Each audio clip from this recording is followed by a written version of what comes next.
Serialization of Rebel with a Cause, Mark Twain's Hidden Memoirs, Chapter 71 of 78. Too Hot to Handle, 1905.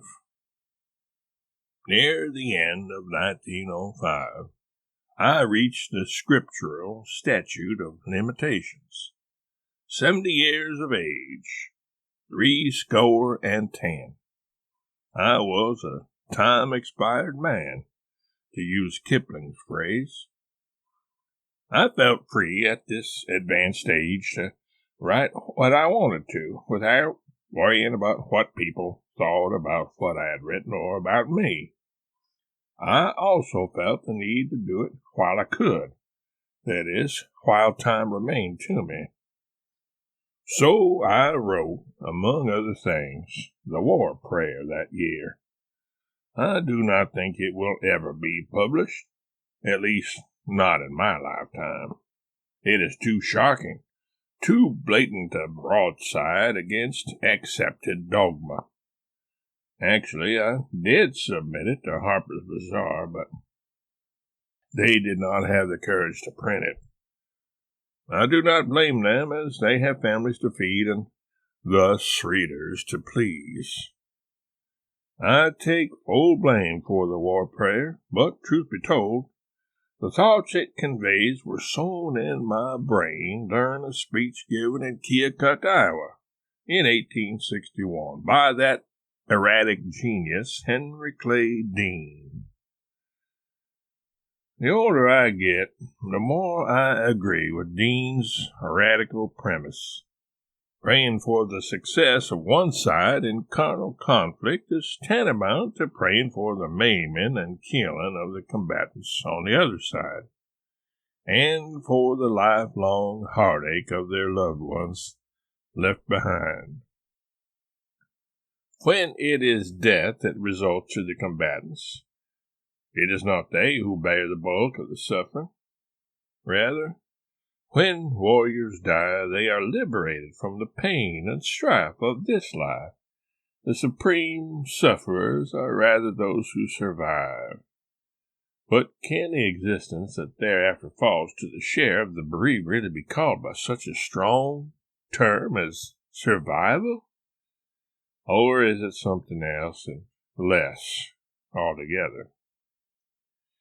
Calm and sedate reflection lead to the conclusion that statesmanship differs from assmanship only on account of the spelling.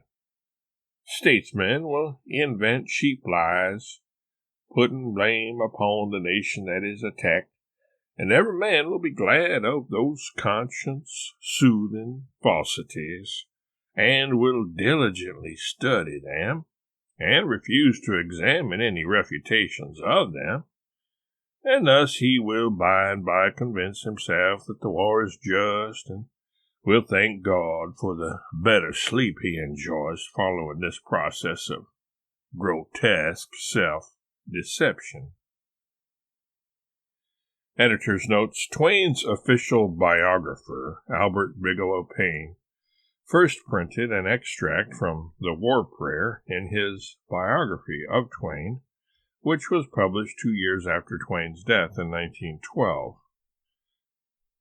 Paine did not publish it in its entirety until 1923, 5 years after World War I, then called The Great War, had ended.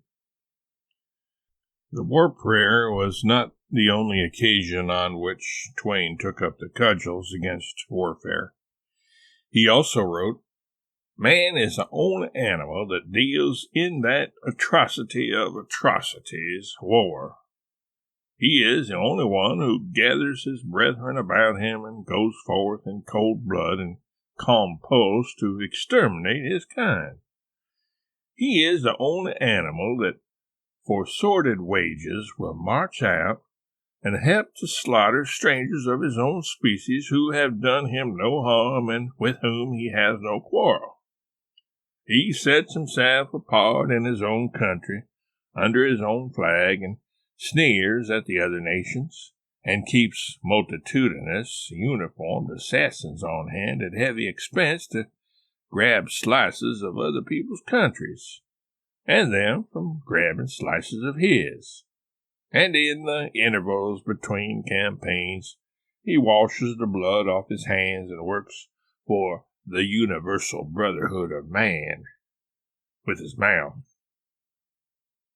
It is unknown whether Twain was familiar with Stephen Crane's 1896 poem, War is Kind.